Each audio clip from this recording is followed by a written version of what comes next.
Hello friends, today we will be continuing our topic quality of services in ad hoc networks. So here we will be starting with AODV, ad hoc distance vector protocol, QoS in AODV protocol. So QoS extensions to AODV protocol, how they are done. Modifications are made in the routing table, especially at route request and route reply packet. The following fields are appended to the routing table entry: maximum of delay, minimum available bandwidth, list of sources requesting delay guarantees, and list of sources requesting bandwidth guarantees. Maximum delay extension field. In this field, in a route request message, it indicates the maximum time in seconds which is allowed for a transmission for the current node to the destination. The node compares its node traversal time, that is the time processing a packet, to the delay field in the route request message. If delay field is bigger, the message is discarded. Otherwise, the delay field is equals to delay field minus node traversal time. In a route reply message, it indicates the current estimation of cumulative delay for the current intermediate node to the destination. The destination node replies a route reply message to the source with the maximum delay field set to 0. Each node forwarding the route reply adds its own node traversal time and updates the field. The routing table in the node is also updated. Minimum bandwidth extension field. In this field, in a route request message, it indicates the minimum bandwidth in kbps that must be available along the path. The node compares its available bandwidth to the minimum bandwidth field in the route request message. If the field is smaller, then the message is discarded. Otherwise, it processes the message like usual ad hoc distance vector routing. In a route reply message, it indicates the minimum bandwidth available on the route between the source and the destination. The destination node replies a route reply message to the source with the minimum bandwidth field set to infinity. Each node forwarding the route reply compares its own link capacity to the bandwidth field and updates the field. The routing table in the node is also updated. The list of sources requesting QoS guarantees a QoS lost message which is generated when an intermediate node's traversal time increases or a link capacity decreases. The QoS lost message is forwarded to all sources that could be affected by the change, which is for route reply message has been forwarded to. The advantages of it are simplicity in provisioning QoS of extensions in AODV routing. The disadvantages are it is difficult to provide hard QoS as no resources are reserved along the path. The major part of delay is packet queuing delay and contention at the MAC layer when not the packet is processing time. Now bandwidth routing protocol. The BR protocol consists of three algorithms: an end-to-end path bandwidth calculation algorithm, a bandwidth reservation algorithm, a standby routing algorithm. The goal of this protocol is to find a shortest path satisfying the bandwidth requirement. Only bandwidth is considered to be the QoS parameter. In TDMA, the bandwidth is measured in terms of number of free slots available at a node. Each frame is divided into two phases: control phase and data phase. Bandwidth is the set of common free slots between two adjacent nodes. The BR protocol assumes a half duplex CDMA over TDMA system in which one packet can be transmitted in one slot. Slot assignment. It requires periodic exchange of bandwidth information it assigns free slots during the call setup. When a node receives a call setup packet, it checks if the slot that sender will use is free or not.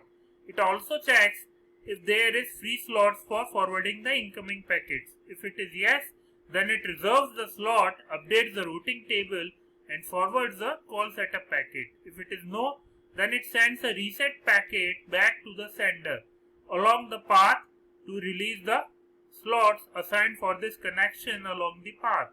If the connection has been set up, then the destination sends a reply packet back to the source.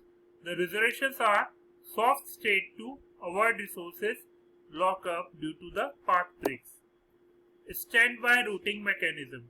To reestablish a broken connection using destination sequence distance vector routing, the neighbor with the shortest distance to the destination becomes the next node in the primary path, with the second shortest distance becomes the next node on standby route. The standby route is not guaranteed to be link or node disjoint. If a primary path fails and the backup path satisfies the QoS requirements, a new path is set up by sending a call setup packet hop by hop to the destination. The advantages are efficient bandwidth allocation scheme. The standby routing mechanism reduces the packet loss during the path breaks. The disadvantages are it is impossible for a new node to enter the network. If a node leaves, the corresponding slot remains unused. So there is no way to reuse such slots. The model needs a unique control slot in control phase of superframe for each node in the network. Next is on-demand QoS routing protocol. In OQR, the routing is on demand. Therefore, there is no need to exchange control information periodically and to maintain the routing table at each node.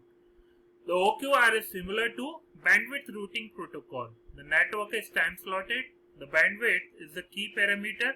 It uses a path bandwidth calculation to measure the end-to-end available bandwidth. Route discovery. The source node floods the network with QR request packet which has following fields: the packet type, the source ID, the destination ID, the sequence number, the route list, the slot array list, data and TTL. The pair containing source ID sequence number is uniquely identifying the packet. The node N receiving a QR request performs the following steps. If the packet with same source ID or sequence number is received, the packet is discarded. Else, it checks the address in the route list. If it is in the list, then the packet is discarded. Else, the TTL is reduced by 1. If TTL equals to 0, then the packet is discarded. The next is to calculate the bandwidth from the source to N. If it doesn't satisfy the QoS requirements, then again the packet is discarded. The N appends the address to the route list and rebroadcasts the packet. Next is bandwidth reservation. The destination may receive many QR request packets. It selects the least cost path among them. The route list or slot array list from QR request is copied to QR repeat packet and is sent back to source according to route list field. All the intermediate nodes receiving the QR REP packet reserve the bandwidth according to the slot array list field. The reservation is of soft state. In case of reservation failure due to route breaks or the free slots is occupied by other connections, when reservation fails, the node sends a reserve fail packet back to the source and source selects the next feasible path. If no connection can be set up, then the destination broadcasts a no route packet to inform the source node. Route maintenance. When a route breaks, the upstream sends a route broken packet to the source. The upstream again sends a route broken packet to the source. All the nodes receiving the route broken packet freeze the reserved slots and drops the packet belonging to the connection. the source restarts the root discovery procedure. The advantages are low control overhead, and the disadvantages are the network needs to be fully synchronized. High connection setup time. Now, on-demand link state multipath QoS routing protocol, or OLMQR. The idea of this algorithm or protocol is finding one single path satisfying all the QoS requirements is very difficult. So it searches for multipath satisfying the required QoS. The bandwidth requirement is split into sub-bandwidth requirements. It uses CDMA over TDMA channel model. In this protocol, the source floods QR request packets. To the destination collects these packets, then selects multiple paths and sends the reply back to the source. The operation of this protocol consists of three phases: on-demand link state discovery, unipath discovery, and multipath discovery and reply. On-demand link state discovery. A QRREQ packet contains the following fields: the source ID, destination ID, node history, free time slot list, bandwidth requirements, and TTL. When receiving QR request, the node N checks its address in the root list. If it is in the list, then the packet is discarded, else the TTL is made decreased by 1. If TTL equals to 0, then the packet is discarded. And if it's add, then it's add in the node history field and rebroadcast the packet. Also builds a partial view of the network. Asynchronous slot allocation strategies, or AQR. It uses real-time MAC and is an extension of dynamic source routing. It consists of three phases: bandwidth feasibility test phase, bandwidth allocation phase, and bandwidth reservation phase. Bandwidth feasibility test phase. It consists of root request packet where if enough bandwidth is available, the packet is forwarded. The routing loop is avoided by identifying sequence number, source address, and traversed path information.